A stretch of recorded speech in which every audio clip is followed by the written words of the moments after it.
Rahmat rais bu. Assalomu alaykum. Aziz mehmonlar, xush kelibsizlar. Qadamlaringizga hasanatlar bo'lsin. Lutfulla akamizni chin yurakdan mana shu kungi chiroyli kun bilan tabriklayman. Lutfulla aka to'ylar muborak bo'lsin.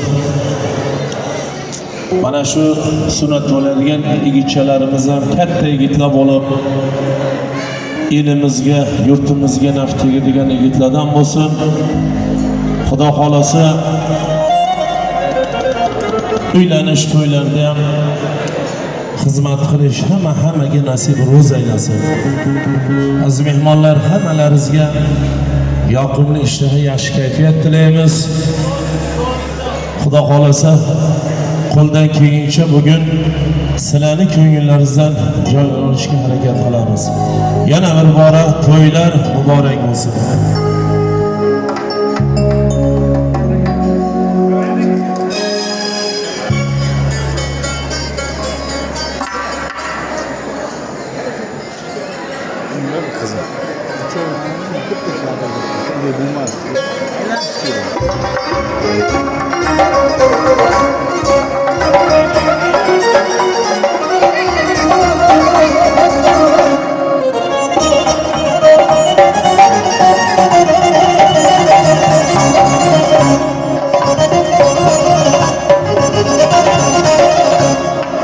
Mübarek toy mübarek, mübarek toy mübarek, toylarımız mübarek.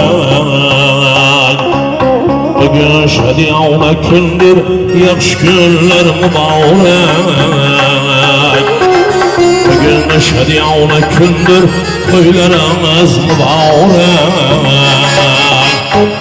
Mübarek toy mübarek, toylarımız mübarek.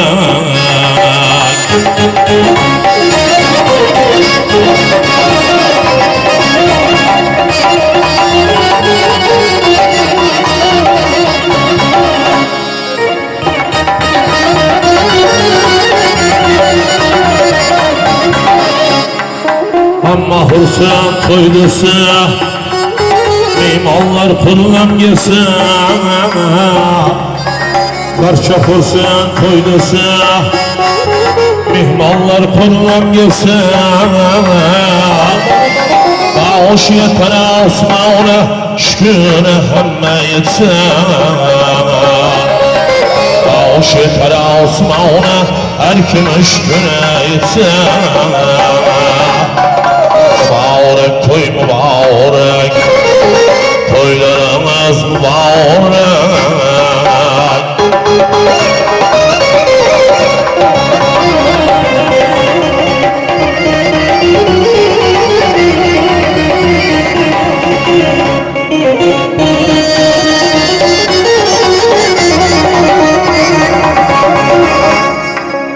Toy bir yalan bahar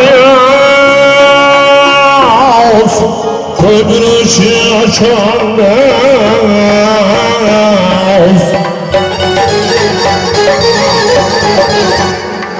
Toy bir yalan bahar yaz, toy bir ışığı açan yaz. Tonlarım gülüşten renk, koyu gözünün güçlü ağız. Tonlarım gülüşten renk, koyu gözünün güçlü ağız. Mübarek toy mübarek, toylarımız mübarek. Bugün şadiyana gündür, yaxşı günler mübarek. Bugün şadiyana gündür, oylarımız mübarek.